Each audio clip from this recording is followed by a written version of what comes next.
I don't want to like fetch coffee. Like I'm 50 years old. Like I don't want to go back to making or having to pay for help. That's 500. Like that's all I'm making. Like that didn't make sense to me. I'm like, I'm an older woman. I'm smart. I'm capable.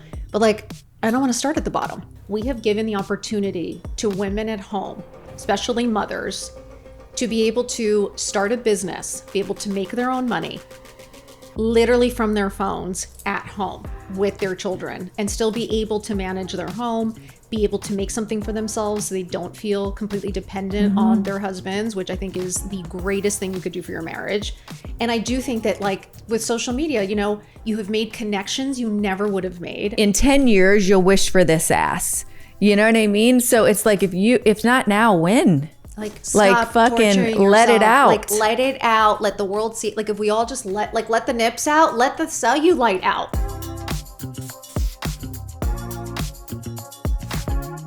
When you're on the come up and you're trying to create something and you're following you, it's like when you write back, it feels like the time, like if they are taking the time out of their precious schedule, which I understand is like my schedule, my time is precious.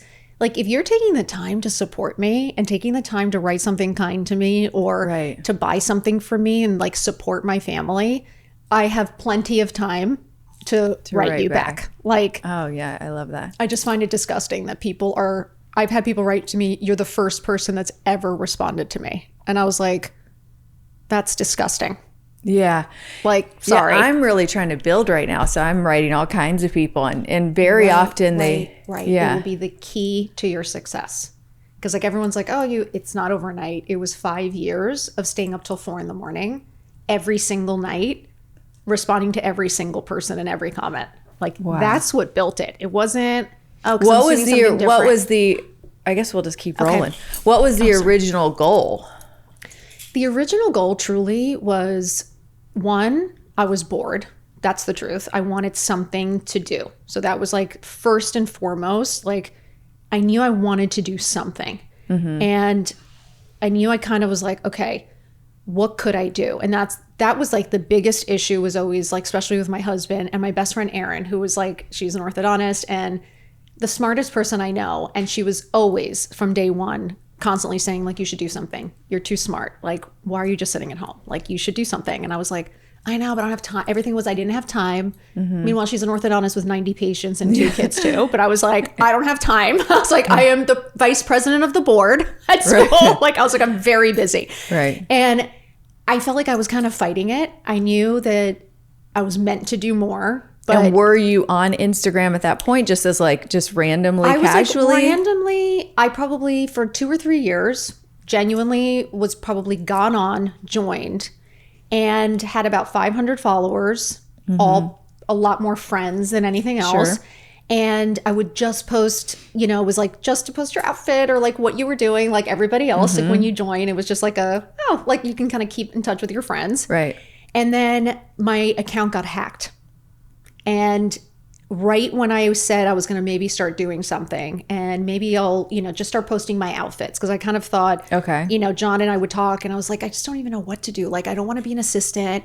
I don't want to like fetch coffee. Like I'm 50 years old. Like I don't want to go back to making or having to pay for help. That's 500. Like that's all I'm making. Like that didn't make sense to me. I'm like, I'm an older woman. I'm smart. I'm capable, but like, I don't want to start at the bottom. Like that's really, I was kind of like, I don't want to do that. I'd rather be home with my kids. So that was always the conversation. And then John, once the social media, which just became a huge opportunity, I think, for women, especially women at home, because now from your phone, you really could maybe start something like I didn't have to be an assistant. Like you could maybe form something. And I was like, okay, this is maybe. And I was like, I always get dressed. That's the truth. And it's like, what do people come to you the most? It was like advice or to talk to you, or what are you wearing? Like they would just want to know what your clothes, fashion, jewelry, right? So it was kind of like, because you have you have a master's in psychology also. I do too. You do? Yeah. I mean, and I really thought I was going to be a psychologist. Like I really thought I'd be a therapist.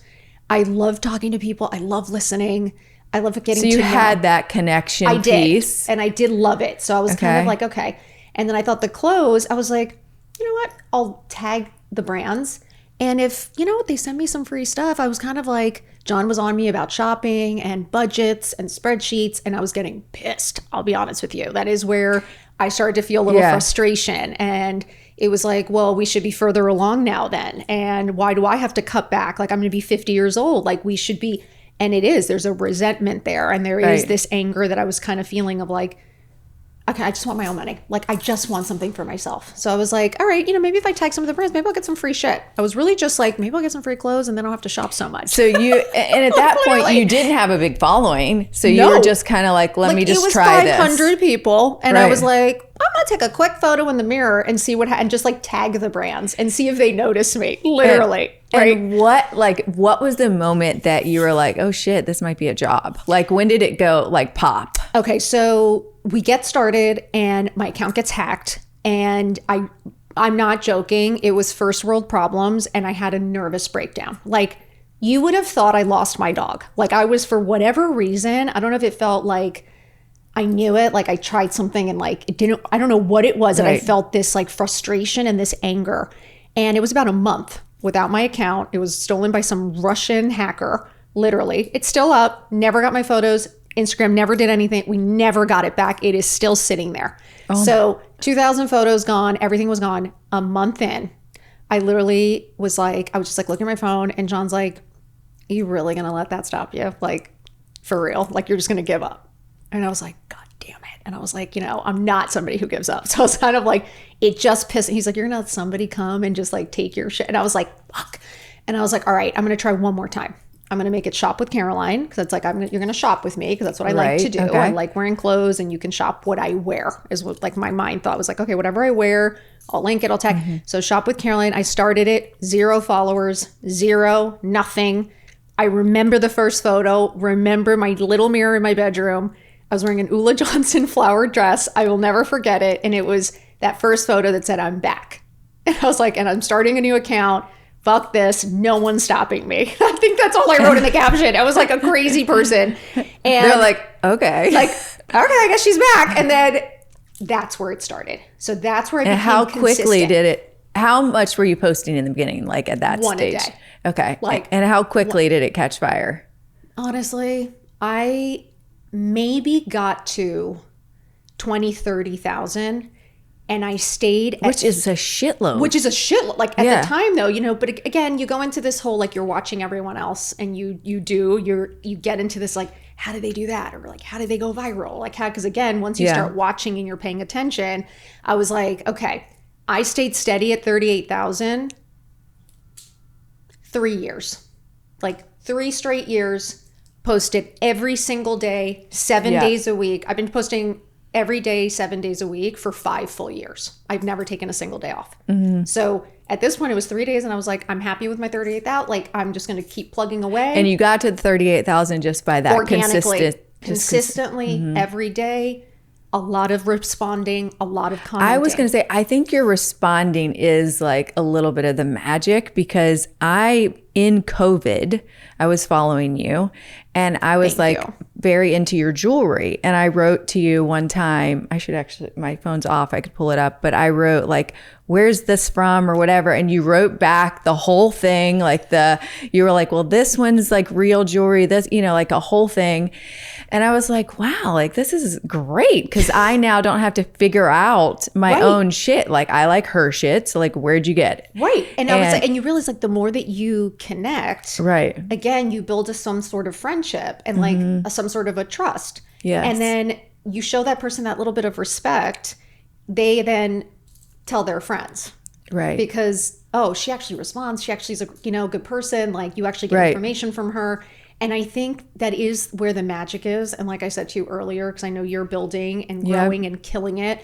And I think the secret sauce that a lot of people, a lot of content creators, because I hang out with them, I spend time with them, and they are shocked by the amount of consistency that we post and the amount that we actually respond and communicate with our audience. I think it's that. And then the second part is the authenticity is for real. And this is what I tell you, because you'll be like making some pancake with some regular ass pancake mix. Like, like you're not like trying to like, definitely not pretending to be the best mom. Right. like I did what was it? Like a thing of my son baking, Yeah, right? And yeah. I'm like turning all the shit this way to like see that it's organic, like just in case, you know what I mean? Right. And then like a day later, you did a thing of making breakfast. And I was like, here I am fucking lining up all the shit, all the ingredients that weren't Get the organic. powder out. I took it out, you know, and you're like just Oh, trust me, I dumping the get shit though. I mean, somebody with like my instant rice or like the instant, you have no idea. Someone's like, you can't make rice. I'm like, who the fuck has time? What do you mean? Like, why do you give a shit? Why do you care? I'm like, as long as the kids are fed and happy, that's all that matters. And I was like, that perfectionism is what destroys some of our mental health. Like that trying to be perfect, trying to not offend anyone, trying to like, you know, pretend to be something you're not. But it also hurts people. I feel like when I started this, I wrote a parenting book and I was like trying to sell it. And they were like, yeah, your 400 followers is not like the vibe. Like you have to figure out how to get a following. Yeah. And I really wrestled with it because I don't want to contribute to people sitting at home feeling bad about themselves. Not that I'm anything great, but if you're just leading with your amazing parts, right? Yes. And so I thought, well, how could I grow my following but still be authentically me? Yes. And express that like on a larger platform. So I decided I'll just interview all moms that are just out there fucking doing their thing. And it's just been amazing because I don't think people relate to perfection anyway. Like I don't think people are attracted to it anyway. So it's like, I think that's really deeply your magic, is that you're just waking up being yourself. And people fucking love that because it makes people feel seen. I think what you do hear a lot, and I think there is something about, I don't follow anyone that doesn't show their real life. Like I personally don't. I don't follow celebrities. I don't follow, like, I have no interest. Like if you're not showing your day to day, if you're not talking about things that are honestly interesting, like the outfits, just the outfits every day doesn't do it for me. Like I need to understand more. I want to know your real story. I don't think you really can, you know, if you're building a brand, people invest in a brand. They invest in you. They have to know where they're putting their money, who are they putting their money in.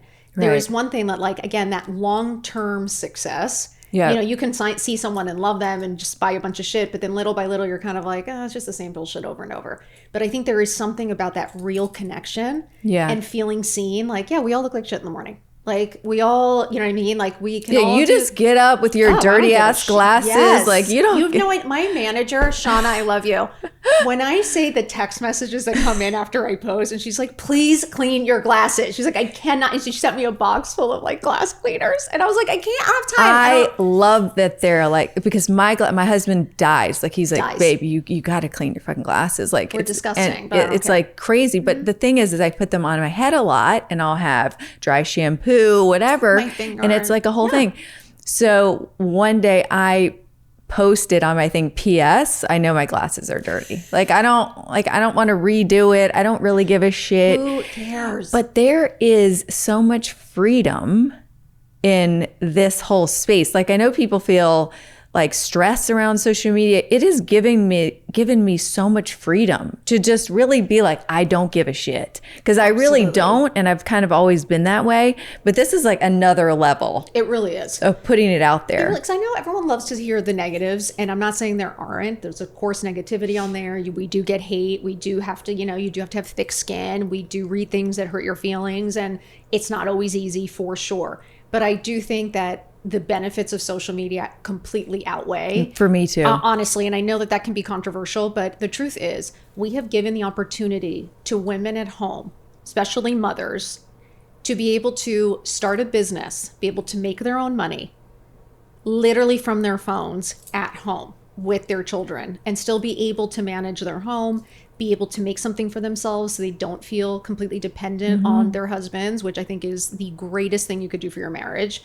And I do think that, like, with social media, you have made connections you never would have made. I have made some of the greatest friendships, honestly, from social media. It's crazy, but some of my best friends now are from social media. Yeah. And I am constantly inspired seeing women do incredible things. Like, yes, you see some of the negative, you see the new, you see the bullshit.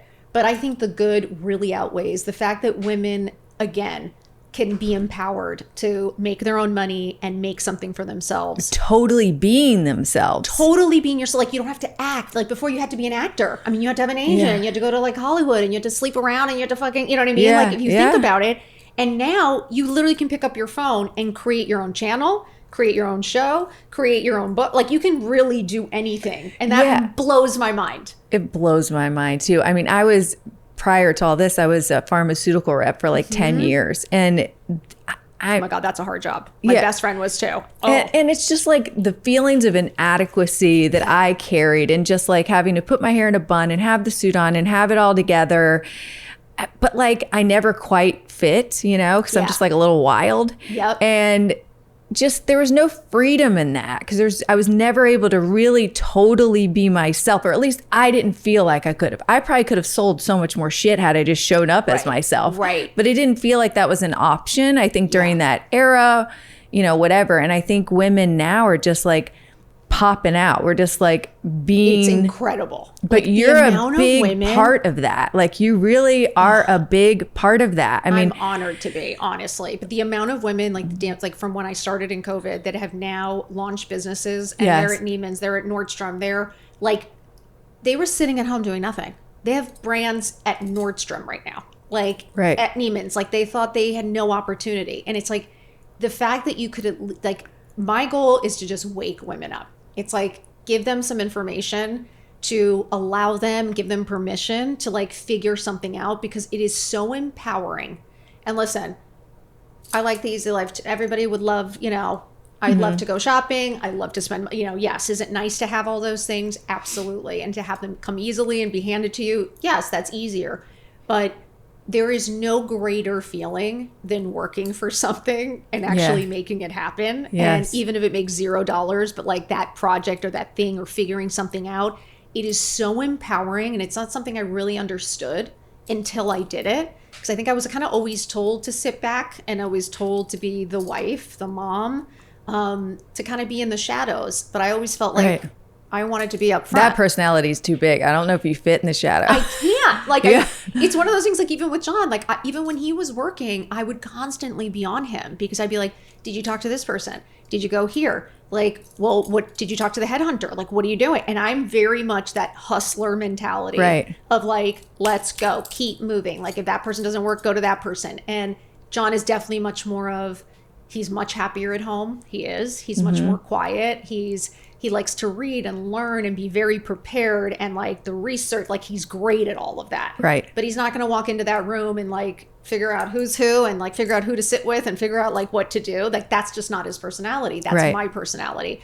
So us having this role reversal actually was the best thing for our marriage. Like, it's not the norm. And I think it's becoming more normal, because now I have an incredible amount of friends that they are the main money makers, and the husbands. And then he joined So he got let go literally suddenly. He had taken a new job.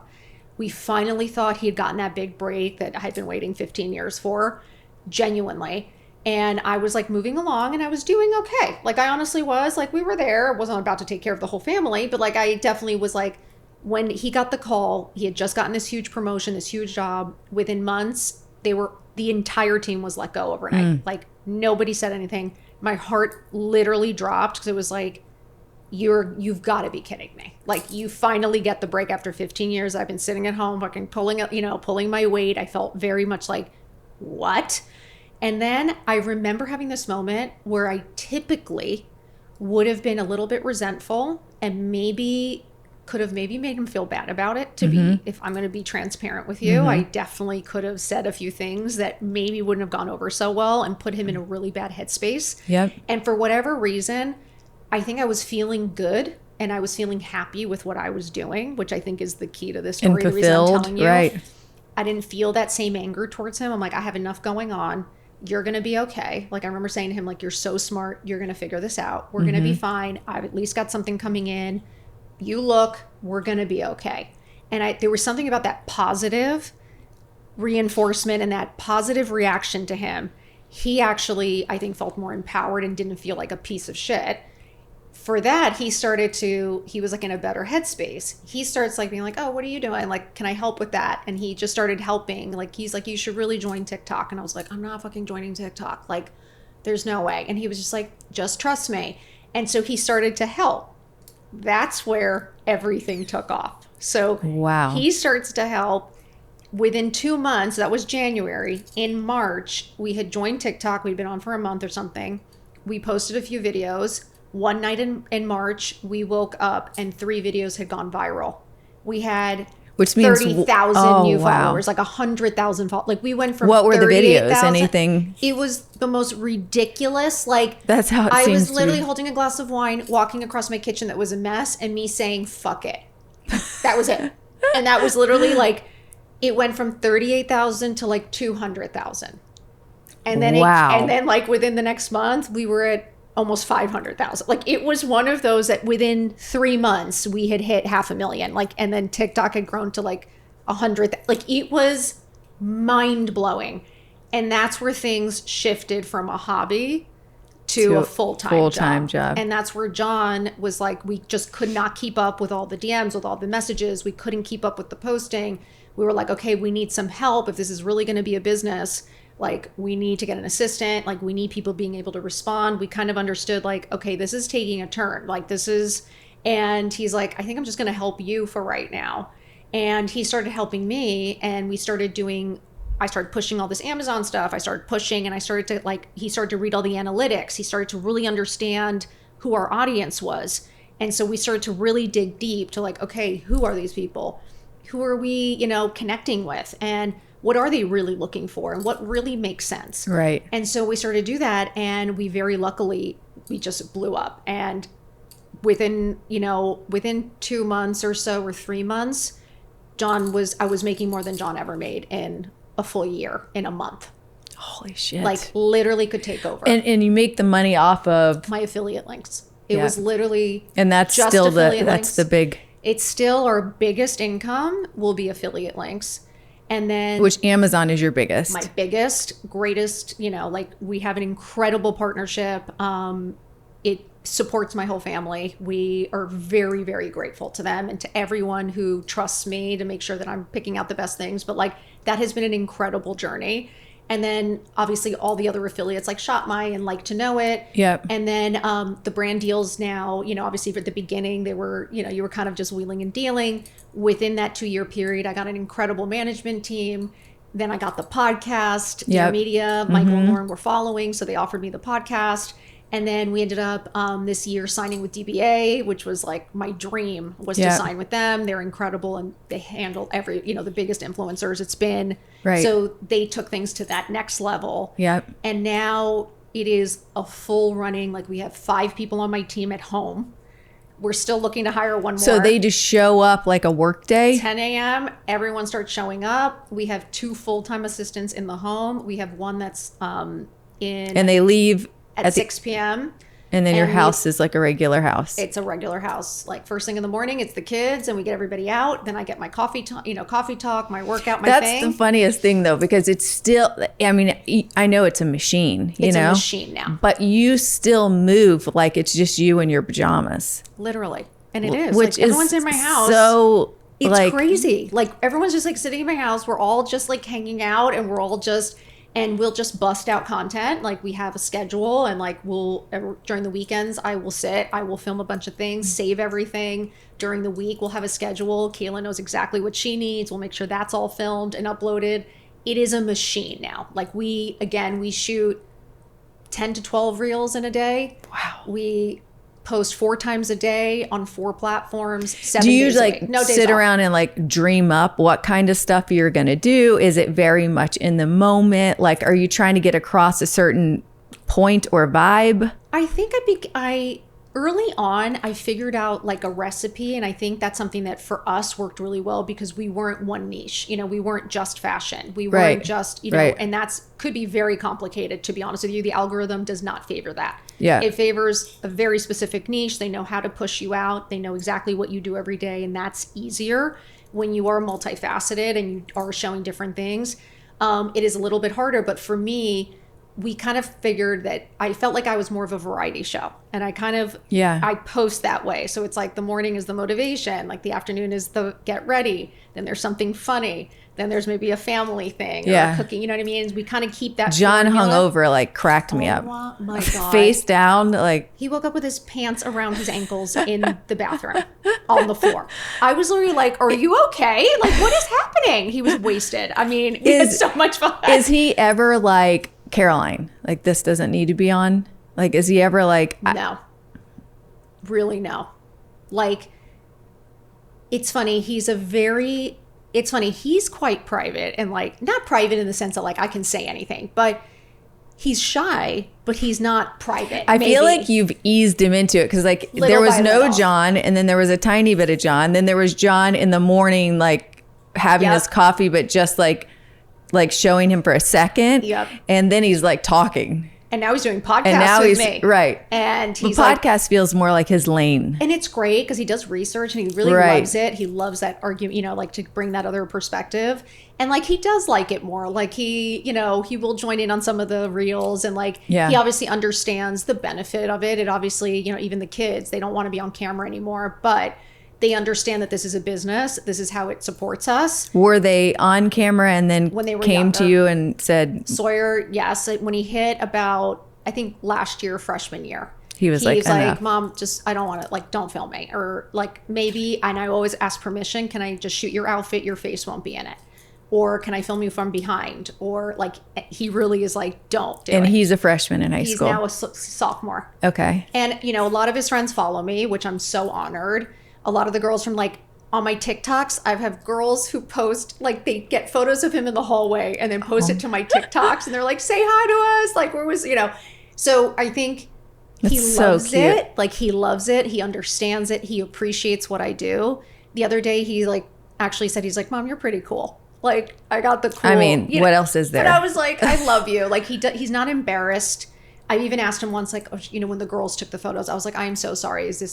Am I embarrassing you? Like, are you having a hard time at school? He's like, no, they love it. He's like, it's all good. And so he just doesn't want to be in it. Right. He doesn't want anyone to get a photo of him, but like, he's happy to do it. And then Finn used to dance with me. He used to be in all, like, he was great. He was really animated. We'd have so much fun. And literally the other day he was like, I was like, can I take a photo? He was like, no, waist down, like neck down. And I was like, fuck. And he's like, no, I don't want to be on. And I saw that some of his friends do take the photos and send it to him. Yeah. So I think it's more just funky, not in a bad way, but they're kind of like, they're getting to that age. And I think that their own things, they don't post at all. Finn just got social media, just now as a freshman in high school. Okay. He has TikTok, does not have Instagram. By design, or they weren't interested? He had no interest, never asked for it. Got it. And Sawyer's on it, has never posted anything, does not post. He just kind of scrolls and looks, but has zero interest of being on it. But they all understand it's Mom. Like even the other day, I joked about posting something and Sawyer's like, do not post that. It was like a crazy Halloween costume with your tits out. Yeah. And I was literally like, do you think this is too much? And I was totally fucking with him. And he was like, what? He's like, where are you wearing that? And I was like, to the Halloween party. I was like, it's this crazy party. I was like, you know, it's a little risque, but like, and he's like, Mom, you cannot wear that. And I was like, but is it too much? And he was like, you know what? He's like, if you really want to wear it, he's like, you know, it's up to you. They've given up. And they gave up. And I was like, I literally looked at him and go, that's the kind of husband I want you to be. I was like, yes, you might not agree with it all. Right. But if I'm comfortable and I'm happy, you should let me do it. Like, that's the truth, you know? And he was like, yeah, if that's what you want to do. But it was like, it's such a great moment because I was like, and I was like, I think I'm training them to be like, whatever. Like, whatever. Like, it's fun though. Have there been any, like, I know the whole hater thing is a thing. Yeah. Obviously you have thick skin. Not always. Has it ever like really taken you down? You know, it's definitely like, you will hear, like you will open something and it catches you off guard because I think when really 90% are very kind and we've been very lucky to have a really great community. Of course, there's always somebody that has to, you know, say something or doesn't like what you're doing, doesn't like what you have to say. So it can be anywhere from they hate my fucking hair, they hate my cursing, they'll tell you you're old and ugly. Like they will say whatever. And I'm just like, you know, and there's a moment where when it catches you off guard and somebody kind of just tells you like you're a horrible person, you're just like, what? Like it definitely stings because you're kind of like, God, why would they get that impression of you? Like, what have I done to like really give that impression or whatever? And then you, of course, have to remind yourself, hurt people hurt people. No one's sitting like, I'm so happy. Even if I don't like something, I'm not writing that. So it's like, it is what headspace you're in that you would ever do that. But it does sting, you know, personal insults, I don't think ever feel good, you know, and I think it's always odd that another woman would do that. Yeah. It's different when it's like some old guy or whatever. Like, who cares? I had someone write on mine that why do you have a big forehead? And I was like, well, first of all, I didn't know. B, why? I don't know. It's how the fuck I came out. Like, it's just like so bizarre that somebody would take time out of their day to do that, you know? I've gotten a paragraph telling me all of the things they hate about me.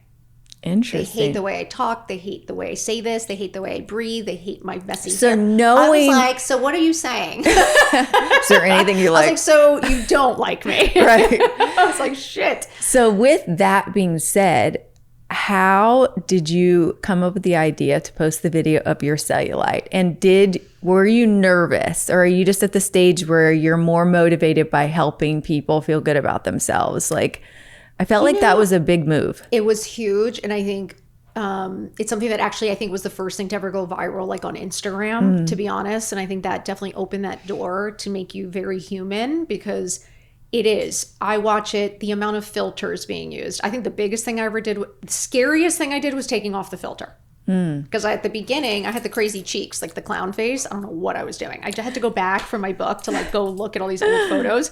And I was like, what was I doing with the crazy cheek? But like, it was so cute at the beginning. So getting rid of the filter first was hard because, again, even the Paris filter, like there is no filter. So it's like, yes, you start seeing the ring, you start seeing the, you know, the stains on your face, like that's a little bit hard. I thought that was a little bit scary. And then after the first day, it was like a full day of posting. It was the most freeing thing on the planet. It took away 2 steps from every post. Like I didn't have to add filters or worry about it. I could just post. Like it was like I stopped thinking about it. I stopped caring, and I realized it was like, God, if someone sees me in person, they're not going to be surprised. They're not going to be shocked. Like they're going to see the real me. Which is a way better strategy, by the way. Absolutely. Like I've seen people where I was like, oh. It's always find it weird when people like lie about their age, or I'm like, I lead with 51 because then hopefully you'll be like a little bit excited. But if I'm like, I'm 42, then you're going to be like, oh, you know? So it's like, we've earned it. And I was like, I'm proud of it. Like I'm like pro aging, and I just like, I want to, like, I feel my best now. I don't want to be 20 and 30 again, unless I could be 20 and 30 with this knowledge. Power. Yeah.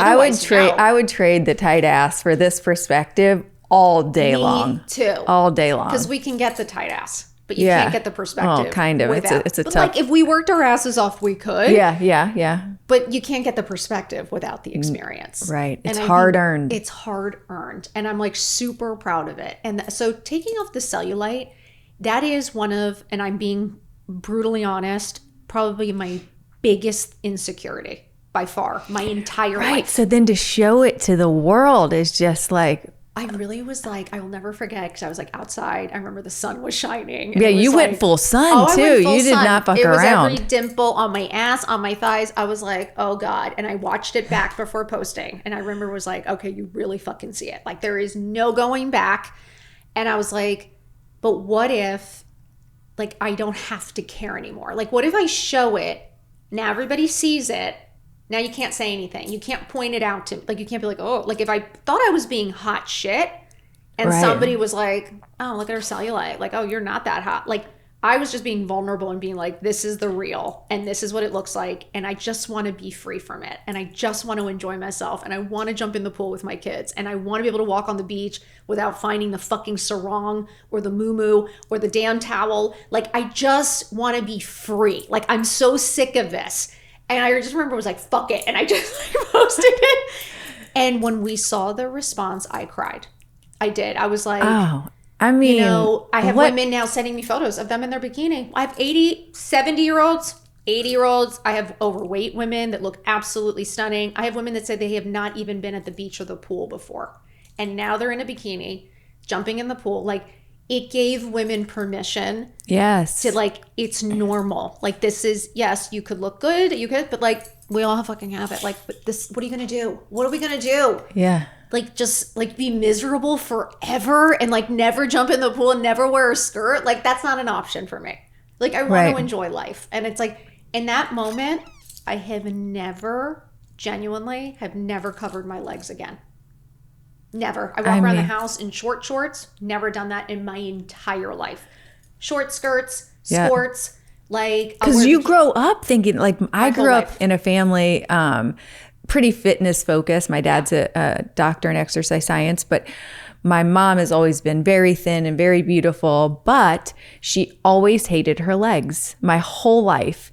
And over the years, I knew I could see, I have eyeballs. I could see we had the same legs. So she never would say anything about me. She's always told me I'm perfect and beautiful, but I did see her legs and I did see our legs were the same and she hated her fucking legs. So I think that meant I should hate mine.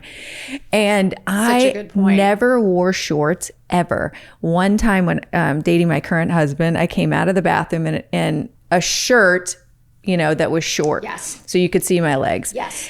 And I will never forget to this day, he said, "Where have those fucking things been?" And I'm like, "What things?" He's like, "Your legs." And I'm like, "Oh no, I hate my legs." And he was like, I'm gonna cry. He was like, "Babe, I'm going to tell you right now, you need to let those things out." And we went to the mall and he bought me 5 pairs of shorts. I'm going to tear up. I mean, I was like, could experience this, what you're saying. My therapist was like, if you could bottle him, because I came off of a divorce and, a lot of like, not definitely disordered body image for sure. And I think like in that moment, like something in me healed and I started wearing shorts and I felt so fucking free. And I remember thinking, I am definitely not going to pass this shit on to my daughter, My mom used to put photos of supermodels on our fridge so that we wouldn't eat. I'm not joking. Like, we'd walk up to the fridge, there'd be a fucking That photo, might fucking work. And I was like, and my mom would be like, you sure you want to eat that? You want that? I was like, fuck. I mean, I'm 14 and 15, like literally.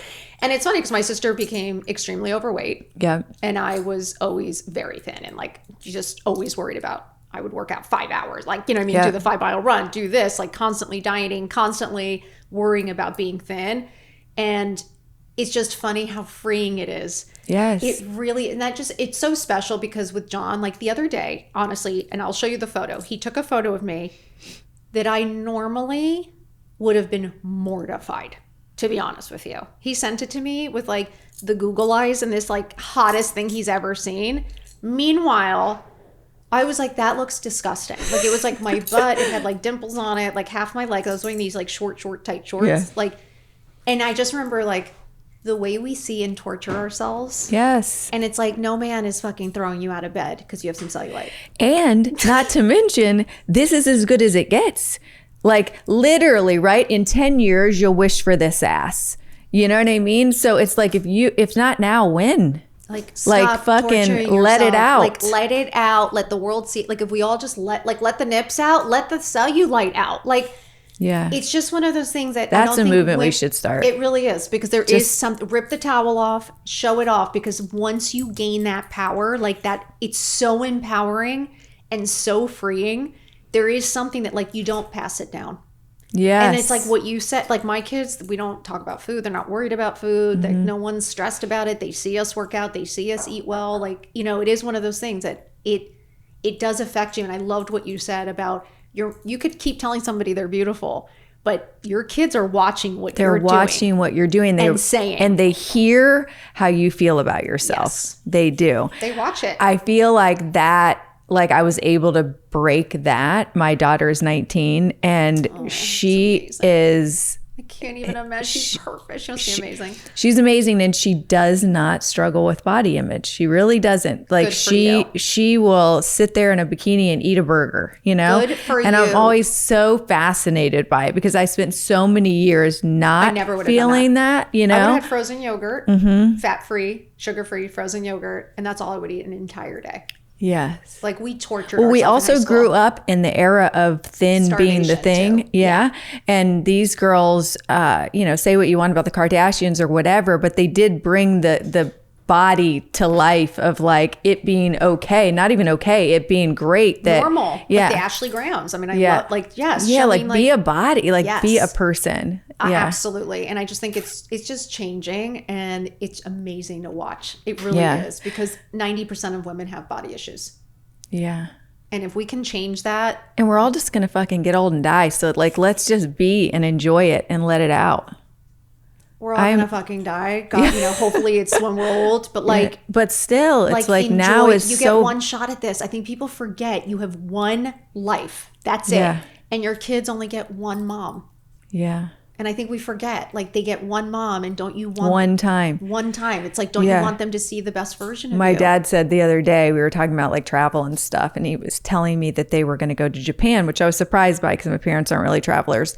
And he said, I'm on the back 9 and I've got to start saying yes more. And it's like, holy shit. Yep. Eventually we're going to be 74. And like, And that's the average year of death for most Americans. Like, I was reading the statistic yesterday. They were saying, like, you've already spent, like, 38 is really should be midlife, because a lot of people die in their 70s. Around 74 is the average year. So they're like, get going. And I'm like, I'm 53. Like, if Get you going. really put that in perspective, yeah. like, I want to live every second Yes. to the very end, to my very last breath, to the fullest. Like, that's, I think, That's really what you put out there. it really is. And I couldn't be more passionate about it. I wake up every morning. I'm grateful for one more day. I'm just like, I'm excited about whatever opportunity could come, like whatever's coming. And I really just want to enjoy it for as long as possible. Like, I feel like we're so lucky to be here. Yeah. And, I've had friends who have passed away, had kids pass away. Like, it is such a blessing. And I was like, and I'm so grateful. And I want to live as long as possible. Yeah, I love that. Well, but before we wrap it up, I would already? be. You got the knock you already? you can stay all day, Caroline. I don't know who knocked. I just didn't. I thought he was giving us the cue. I would be remiss if I didn't talk about the jewelry. Oh, let's talk about it. Everybody wants to know about this fucking jewelry. Mm-hmm. So, first of all, do you have sex with this jewelry on? Yes. For the love of I God. jingle. So this is what you hear when we're having sex. In case you guys wanted to know the sounds. For real. I shower. Like, you could sleep, never sneak up on anyone. Never. Like, the kids hear me coming. It's actually a joke now, because you know what I mean? You just hear me even the assistants. Yeah. I'm like, fuck, I need to be more quiet so I can sneak I don't up even on think them. he said, when Caroline gets here, like, is she going to come up? And I'm like, listen, if she comes and I'm still interviewing, you're going to have to greet her. She's not quiet. Like, she's not going to be able to tiptoe in here. Like, I've she's tried to jingling all picture the way. you like jingling in. I am. I shower. I sleep. I go So swimming. what do you take off at night? Which stuff do you take off and Like, which stuff none do you? of this came off. Like, I slept with everything that's in my ear. All of this, And I you woke can up with. and that you can sleep like that. I really can. Like, I have photos that John has taken of me passed out, where my phone is here, because I obviously dropped it from staring at it. All of my jewels, I'm like, with all, it's That's the what you ugliest should photo. post. It's the fucking phone. I think I did post it. It was, so yeah, it's like, for real, I wear it all, and I only take it off if it's a massage, and that takes about 15 to 17 minutes. We timed it. The jewelry weighs about 2.5 pounds total of what I'm wearing. Wow. We've weighed it. And then the only time I really take it off is if I'm switching it out. If I'm making a new stack. And how often do you do? Like, are you into that? Like, once a week, because I'll film it. A lot of people just want to see the different stacks. What are all, like, this is all Amazon. This is like a full Amazon, everything is Amazon. So I did like a head to toe Amazon stack. Then I'll do like a fine jewelry stack. Then sometimes I'll mix it all together. What's your favorite to wear? Like the mix or? I like the mix, because there's a lot of Amazon pieces, to be honest with you. Like, these ring stacks, like, I'm obsessed with. So it's like funny Yeah, that they're I not love real, them. but like, I'm like, I love it. So it's one of those things that, like, I'll go into, I'm loving this right now. I'll probably wear it for a bit, and then something will come in that'll perk my interest. Yeah. Or I'll just want to switch something out. And that's when I'll be like, oh, okay, maybe I'll switch that out. Or, you know what I mean? forgot It's what funny. video it was. You were doing something. You were cooking or something, but like you had your hands in that shit. I was I got like, so she much for shit. real does not take those off. Like, no, I got so much. Everyone tells me how disgusting I am when I'm doing my makeup. They love to let me know that all the bacteria, and I'm like, I do shower and wash my hands and I do clean the jewelry. I was like, guys, I'm not walking around like a disgusting animal.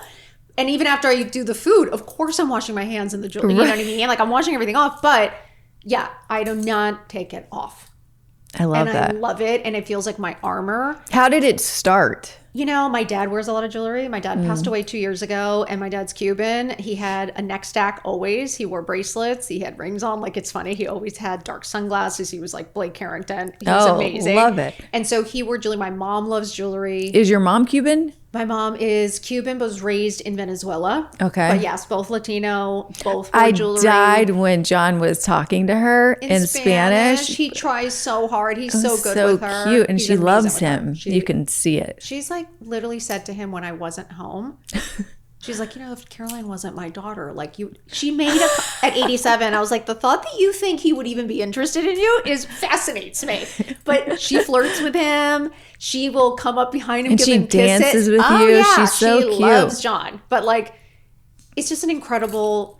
We're very lucky. And honestly. she lives with you guys. She moved in with us after my dad passed away. It was horrible. I'll be honest with you. I think no one prepares you for your parents, for their demise, and being able and having to watch it and experience it. I know that will be the hardest thing I do. It's the hardest thing you will ever do. Losing him was obviously devastating. And then it was so scary to see her. Like she was so distraught. And we flew in, obviously, and my mom, John was like, pack her shit up. Like, we can't, if I left her there, she would have died for sure. Like, she was, and he was homeless. Just totally down with it. He was like, pick her shit up. He packed everything for her. I just kept her sane and like kept her from crying. He packed up her entire room and my dad's stuff. And literally we got her on a plane and we moved her out, and she's been with us for 2 years now. And we have a full-time caretaker Monday through Friday. From 10 to 6, and then weekends it's me or John, and it is very hard. I'd be lying, like emotions come up because it's the greatest gift you could do, but it's really hard. Like I bet you have a lot of patience. It's very frustrating. They don't listen. They don't. Yeah. And there's nothing you can do. How do the boys deal with it? They're great with her. I have to say, I'm just so grateful that. They don't know anything different. They always give her hugs and kisses. They don't hang out with her, but like they always give her a hug. They hold her hand. They'll take her plate for her. And one time Finn said to me, he was like, well, of course she has to live with us. She would die if she didn't. So they understand that it's important. It's getting a little bit harder because she's really not remembering anything. She's, starting to eat and snack and, go get ice cream in the middle of the night. She's diabetic. She dropped the water thing and everything crashed and she did not know what to do. So we really can't leave her alone at all. She will not eat or take her pills if we are not there with her. So she won't shower. She won't eat. She won't do any of those things. The weekends are tough because they're really tough. Like I can't do very much, but will you eventually have someone help on the weekends? Eventually, probably. Unfortunately, it's just so expensive. It really is so expensive. Plus all the other employees, it's a lot. And so we're just trying to manage everything, still show our boys a good time and be able to go out with them and enjoy them and not have it all be about my mom, because it can turn that way. And that's where resentment starts. So we're just trying to figure it out. Do you ever feel like your house is just chaotic? Like, do you ever like want quiet and space from people? I do. I find it, having it be your workspace, it has been my sanctuary. People used to ask me before everyone started to work there. People used to ask me, like, how do you read that many DMs? Because, like, we get some heavy DMs. Like, people will tell you their entire life story, that people can come to you about finding out they're pregnant. They don't want the baby. They haven't told their husband what to do. They've been in abusive relationships, asking me for advice. Like, it's very serious topics that, we have to be very, very careful with. And so I just lost my train of thought. What was I saying? Oh my God, this is what it's like to be. This is menopause. This is menopause. I was like going to tell an entire story about being. Do you wish that you could have more space and be alone? Okay, so at the beginning, people would say, like, how do you deal with all those DMs? Like, how do you deal with listening to so much? And I was like, well, my home is my sanctuary. Like, I can deal with all the chaos because I come home and my home is so peaceful and I'm so happy at home. So I was like, I always had a place to go. Now I will say, my bedroom is my sanctuary. It has gone from the house to just the bedroom. During the day, sometimes what's hard is that after the day, what I'm finding hard is like sometimes John wants to hang out and at night, and I need quiet. Like I can't talk anymore. I can't film anymore. I don't want to discuss work anymore. I kind of just want to doom scroll on TikTok. I want to watch a show. And that's what I have found the most is that after a full day of talking and being around people, I definitely need to recharge. Like I'm an extroverted introvert. Me too. Yeah. And so I love people. I love it. Time and place. Right. But And then when it's... I really need to recharge and it will, like John, I'll even leave the room and go into the office sometimes. He'll be like, where are you going? I'm like, I don't want to hear you breathing. And I love you. But I'm going to play this for my husband. I have the exact, and I adore my husband. I mean, but and sometimes an hour later, I'll be like, come back. Yeah. I'll text watch sometimes. A show. Yeah. But I need time alone. I really enjoy it. Yeah. And I think that being able to, in a marriage, get to the point where you can laugh about that. Like I said to my husband the other day, he came out and I'm like, you are the fucking cutest person. Like how can I be so in love with you and so annoyed with you? Oh. At the same, like, do you know what I mean? Like he's so cute, but then. I honestly believe that we should have separate bedrooms. That's the new topic. Do you know that's a full thing? We have friends that have that. I'm like, I want to invite you in. We can have sex. We can have fun. We can watch a movie. I actually do want some alone time. I want to like sleep. Now everything, like he's now talking in his sleep. He snort. I don't know when that happened. Like I literally was like, I don't recall you doing these things at the beginning. Maybe you were sleeping deeper probably. Maybe I was sleeping deeper, but like I have the worst night's sleep. He doesn't sleep. He doesn't like the dogs. I love the dogs. That helps my anxiety. Like I love having the dogs. Like we have difference. Like he's up late night. I'm up early morning. Like I go to sleep. He's up. He's watching. We're on different schedules. We're doing different things. I was kind of like, how nice would it be to be able to just like go in your room and just be quiet, have your own bathroom, and then spend time and be together when you want to be. We have a little guest house. So when I'm really feeling that, a she shed, I just say, well, it's really for guests, but when I'm really feeling that, I say, I cannot do it. And I need you to just, on the nights that I say I cannot do it, I need you to just hear me and just let me go with no guilt. I don't need to be fucking guilted. Yep. And we've gotten to the point in our marriage, we're just so okay with giving each other whatever the thing is. And I'll say, I take my pillow, I take my phone charger, I go in there and it's like, it's like a dream. Needs to talk about this more. I feel like people like try to pretend like I used to feel like I was awful, like or that like there's something weird, and I'm like every friend that I talk to feels the same. Yes, and everyone's like, we should normalize that you don't need to be together 24/7. We should normalize that we need. I think if you want to ride this thing to the end, like you need some space. You need space, and you have to be able to fucking laugh about this stuff and communicate and ask for what you need, ask for what you want without being offended. Without like even John can ask, like he'll make a joke like like make a little, and I'll be like, no, absolutely not. Like I'm not a fucking like, chance in hell. Yeah, you know what I mean. And it's like you have to be able, because if not. Like, what are you basing it all on? I don't know. Right. Like, to me, it's like, you got to be honest. You have to come from a good place. You have to be friends. You got to be able to laugh about it. Like, after 21 years, like, we're best friends. And we have to be able to be like, get the fuck out. Like, I'm exhausted. Leave me alone. You know what I mean? Like, that's literally what I say. Oh, me too. Yeah. Absolutely. Like, I have friends that are like, you are crazy. And I'm like, no, that's just the reality. I feel like, no, you're crazy because you're thinking it and not saying it. Or you're just constantly servicing your husband and you're nervous because you think he might freak out or he might cheat. Because if you don't fulfill his constant needs, which I find insane, that you're giving a blowjob in the fucking shower at 6 a.m. before work, like you couldn't pay me. But some people, like I could not live with that kind of stress of having to perform or having to do things. Well, I don't have that in me. I don't have the because you're supposed to thing. I could never do that in work. I couldn't do it in a marriage. I'm not made with that. Like that'd be like the most resentful blowjob anyone ever got. Me like too. I don't think I have that. No, like I can't be forced to. And I have friends like we do know relationships like that where of course. The man is very like, I don't know if it's a sex act. I don't know what it is, but it's like, it's a need or they act differently. They treat or they're you mad. Or they're mad. And I'm like, I could never live like that. Yeah. Like that's where I have to be able to be honest about how I'm feeling. And so I think that's where John and our greatest gift, we are really good communicators. We talk about everything, no matter what. Yeah. And it's not always easy, but it's not always the aftermath, it's just, 21 years later and I still like can't wait to hang out with him. Like, you know what I mean? Like there's still a lot of love and respect. Yeah. Sometimes I'm surprised at like I have so many friends or know so many women that they don't actually like their husband. You know what I mean? It's like you're just like in a partnership and because you rush in. All these girls rush in. I'm like, everyone's rushing to get married. And I'm like, why are you rushing to the end? The end is hard. Marriage is hard. It is a huge commitment. Like stop worrying about the big party and being celebrated in the wedding dress and the wedding ring and actually choose wisely. Like take your time. Make sure you're picking the right person because a lot of us, and it was me too, I was caught up with the ring. I was caught up with like the status. It's part of the age. Like you're striving. You have this like idea that you're going to actually get somewhere and land, which you really, it's not. Well, someone's like, there's a knight in shining armor that's going to come rescue you and hand you your best life. And that's great. And it's a wonderful theory. But like, it's just, I'm going to be the first to tell you, I don't believe it's true. Like, I honestly do not think it exists. You are your only superhero. Like only one person coming to save you is you. So get your shit together because when you look in the mirror, what do you want your superhero to look like? Yeah.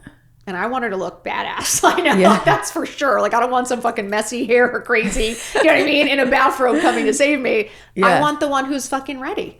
Who's ready For anything. And it's like, if you think about it, you are more open to opportunities. You're more likely to say yes to things when you look good.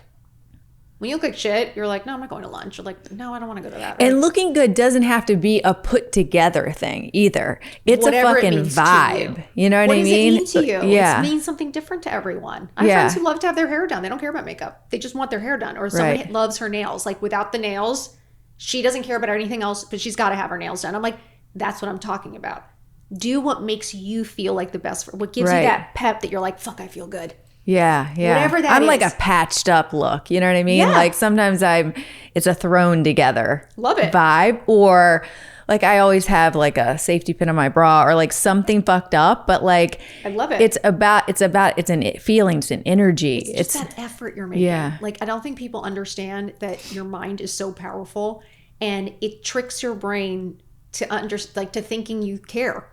Like you making that effort tells your brain like I give a shit about me. So I'm going Which to is take such care of a myself. good message for women, for moms, you know? Oh my God, especially moms. Especially in the earlier stages, you know? I have so many moms and I'm like, babe, you just don't, like, I know you're pouring all of yourself in and I get it. And it's so easy to do that. But at some point you wonder why women feel lost. You wonder why they don't recognize themselves. And it's like, imagine if you literally just poured all of your attention into someone else and just never paid attention to yourself, and 18 years go by, you probably wouldn't recognize yourself. Like you haven't taken care of yourself, you haven't read anything, you haven't tried, like you haven't done anything for yourself. Like you're not a more interesting person. You're not like, but it's like it's an interesting thing because that just kind of hits you one day, you know what I mean? Really like does. at 51, I'm just starting all of this, and I would have thought it was toes up, tits up by now. You know what I mean? Yep. Like if you asked me at 30 what I'd be doing in my 50s, it wouldn't be starting a whole new career. we were the Golden Girls. The show The Golden Girls is our age. Yeah. They were 51, 53, and like 50. Like the oldest lady was like late 50s. In like robes, drinking coffee with gray hair. Right. And it's like that was considered a 50-year-old. Right. And now, you know, you've got the Kims, you've got the Lauren Sanchez, you've got the people who are like just literally killing it in their 50s. And you are seeing more and more women waking up and understanding that there is a second half to life. And it's such a good one. It's like the best half. I'm actually going to a conference called Mom 2.0, and I've never understood the title more. Like 100%. It's like your second half. Let's go. Let's fucking go. It is. And it's just like when you see it is, you get, once you start to like feel it and believe it, it's like this crazy energy that you just like, I can't wait to get up and I can't wait to see then you want to just tell, you do. then you want to be dressed. like, come. Yes. Right? Like we can do this. Absolutely. Yeah. Absolutely. Well, I am thrilled that you came to have this conversation. To be here. I'm It's so excited fun. to meet you. I honestly. really just want to contribute to this 2.0 thing for women.